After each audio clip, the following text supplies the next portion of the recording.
Assalamualaikum warahmatullahi wabarakatuh. Alhamdulillahi rabbil alamin wa bihi nasta'inu ala umuri dunya waddin wa ala alihi wa sahbihi ajma'in amma ba'du. Faya ayyuhal ikhwanu, mudah-mudahan kita semua masih dalam keadaan yang baik-baik saja, bergembira selalu, dan mudah-mudahan Allah Subhanahu wa taala memberikan kita kesehatan zahiran wa batinan, memberikan kita keselamatan, keberuntungan, kemenangan, kebahagiaan, kesejahteraan fid dini wad dunya wa ma ba'daha. Amin Allahumma amin. Terlepas dari banyak persoalan di antara kita yang berbeda, mungkin kita berbeda pandangan mengenai banyak persoalan, maksudnya wabil khusus dalam persoalan ini, sepakat atau tidak sepakat teman-teman dengan konten saya, kita harapkan atau saya mengharapkan teman-teman untuk tetap saling mendoakan kebaikan.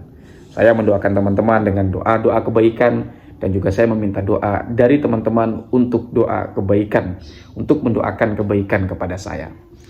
Amin Allahumma amin. Semoga semua kebaikan menyertai kehidupan kita sehari-hari, baik nanti untuk kemanfaatan kehidupan kita di dunia dan juga di akhirat.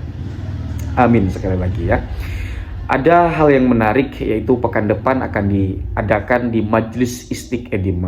Masjid Istiqlal, yaitu Haul Wali Songo. Ada yang menarik ternyata, yaitu tentu kita mengenal tokoh yang sangat masyhur sekali, cendekiawan Indonesia dari Nahdlatul Ulama, dan pernah juga memimpin Nahdlatul Ulama atau ketua PBNU selama 2 periode, yaitu Profesor Kiai Haji Aqil Siraj. Terlepas dari banyak hal-hal kontroversi dari beliau, Kiai Haji Aqil Siraj, tentu beliau ini adalah orang yang sangat alim, orang yang alamah. Tidak ada yang meragukan tentang kealiman beliau. Sekaligus banyak yang tidak sepakat, oke. Tapi orang yang artinya orang yang tahu lah, orang yang ngerti lah, pasti bakal paham bahwa Kiai Haji Aqil Siraj adalah orang yang sangat alim dan orang yang alamah. Tidak ada yang meragukan tentang kealiman beliau. Beliau ini seletingannya dulu dengan Profesor Nurul Khalis Majid mungkin, dan dari luar NU ada beberapa nama lah yang tidak perlu saya sebutkan di sini. Pergerakan beliau ini di track record dalam dunia cendekiawan atau dalam dunia keilmuan, khazanah ilmu, pengetahuan hal-hal yang berkaitan dengan Islam, itu sangat luar biasa sekali. Apa yang menarik itu bukan semata hanya soal Profesor Kiai Haji Aqil Siraj saja, melainkan di platform itu, di stiker-stiker itu banyak sekali yang menayangkan atau yang menampilkan Kiai Haji Imaduddin Usman Al-Bantani dan juga Tubagus Mogi.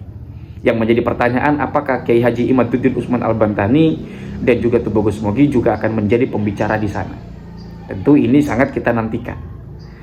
Jika seandainya Kiai Haji Imaduddin Usman Al-Bantani akan menjadi pembicara di dalam acara tersebut, ini hal pertama menarik, atau hal yang selanjutnya menarik kemudian setelah daripada kehadiran atau narasumber utamanya adalah Profesor Kiai Haji Aqil Siraj.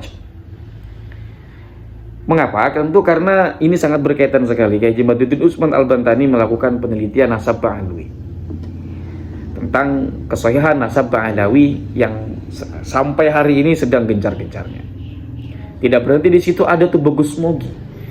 Ini juga akan menjadi pelengkap jika seandainya Tubagus Mogi menjadi pembicara di sana dan berbicara tentang bagaimana nasab Ba'alawi atau nasab silsilah Wali Songo yang selama ini, sebagaimana kita ketahui, Tubagus Mogi kemarin dari tempat ke tempat, dari satu wilayah ke wilayah, wabil khusus wilayah Jatim, melakukan atau menarasikan tentang hasil penelitian atau hasil pencocokan dari manuskrip-manuskrip, dan ada semacam mungkin pembenaran silsilah-silsilah yang dilakukan oleh Tubagus Mogi itu sendiri. Tentu saya mengharapkan di sini Kiai Haji Imaduddin Usman Al-Bantani dan juga Tubagus Mogi berbicara tentang penelitian atau tentang selama ini yang beliau jadikan sebagai pergerakan. Ya bukan pergerakan politik atau pergerakan apa. Ya pergerakan selama ini beliau memperjuangkan sesuatu atau melakukan sesuatu yang dianggap sebagai perjuangan gitu. Ya, tentu kita hormati, kita hargai, kita akan sama-sama menyaksikan nanti bagaimana jadinya atau nanti bagaimana yang terjadi ketika Kiai Haji Imaduddin Usman Al-Bantani berbicara tentang nasab Ba'alawi di Masjid Istiqlal dihadiri oleh banyak orang, dan itu tentu tempatnya di di tempat kota ya, di tengah masyarakat urban. Artinya bukan hanya orang-orang yang selama ini menggeluti tentang polemik nasab ini, tapi orang-orang urban pun, dan banyak media nantinya akan di sana, dan mungkin barangkali akan disiarkan di televisi.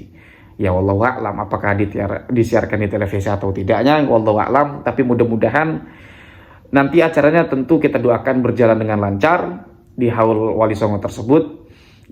Dan kita berharap tentu Kiai Haji Madudin Usman Al-Bantani dan juga Tubuh Gus Mogi akan menjadi pembicara di sana dan berbicara tentang bagaimana penelitian mereka. Atas kemudian soal Wali Songo ini, hal menarik ini diadakan di Masjid Istiqlal ya, Haul Akbar ini. Tentu ini akan bersentuhan dengan masyarakat urban seperti yang saya katakan tadi. Mengapa? Karena mungkin sejarah Wali Songo ini tidak terlalu familiar di masyarakat kota atau bagi masyarakat kota. Nah, ini yang juga akan menjadi hal menariknya.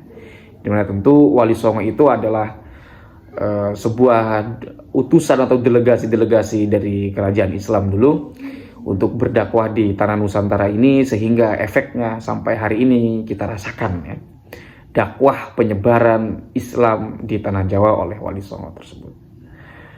Bahwa Wali Songo itu bukan hanya sekedar berdakwah, bukan hanya sekadar mengajarkan Islam, ya tentu itu sudah menjadi pergerakan yang dipertimbangkan, yang sudah menjadi pergerakan diperhitungkan.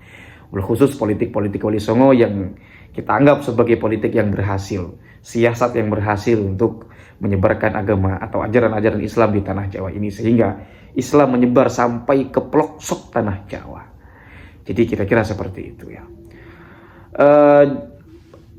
Kita berbicara tentang bagaimana pergerakan Wali Songo dulu, sehingga kok ketika mereka menyebarkan Islam di tanah Jawa, mereka itu memilih sikap untuk tidak mengaku sebagai zuriyah, mereka memilih sikap untuk tidak mengaku sebagai delegasi dari mana, tetapi beliau berdakwah saja, berbaur dengan masyarakat. Itu sebetulnya sikap politik, bukan berarti soal minoritas atau mayoritas atau mereka ini datang sebagai orang asing, bukan. Toh mereka ini melakukan diplomasi kerajaan ke kerajaannya di tanah Jawa ini. Artinya itu sudah menjadi hal yang diperhitungkan untuk memberi bumi, untuk berbaur dengan masyarakat, dan itu pun sejalan dengan ajaran Islam. Nah, kira-kira seperti itu. Karena kalau umpama dengan cara yang tidak semacam itu, dengan cara yang tidak berbaur dengan masyarakat, hal-hal yang terjadi kemungkinan adalah ketimpangan sosial, kesenjangan sosial, dan itu sejarah pun membuktikan. Di Kalimantan, dan tidak perlu saya jelaskan, sudah pernah saya jelaskan dulu ketika menjelaskan sejarah, atau dari tulisan Tubuh Gus Mogi juga pernah saya jelaskan juga. Dimanapun akan seperti itu, ketika ada golongan atau ada sekelompok orang di tengah masyarakat yang merasa lebih besar, entah karena uang, entah karena demografi, entah karena apapun itu, pasti akan terjadi ketimpangan sosial, akan ada perbedaan mencolok di tengah masyarakat itu. Ya, jadi bukan soal kami datang sebagai mayoritas atau minoritas atau mayoritas, itu kajiannya lain ya saya pikir. Tapi ini soal bagaimana sikap untuk melihat keadaan, untuk melihat situasinya, tentang bagaimana kita mestinya berlaku, mestinya kita bagaimana hidup di tengah masyarakat. Nah, kira-kira seperti itu. Itu yang dilakukan Wali Songo, atau salah satu keberhasilan dari Wali Songo, sehingga Wali Songo dakwahnya mudah diterima di tanah Jawa dan menyebar sampai ke pelosok tanah Jawa ini. Ya, itu saja teman-teman yang dapat saya sampaikan. Mudah-mudahan ada manfaatnya, walaupun satu kalimat. Mungkin ada yang salah dari yang saya sampaikan, saya mohon maaf. Hadanallahu wa iyyakum ajma'in. Wassalamualaikum warahmatullahi wabarakatuh.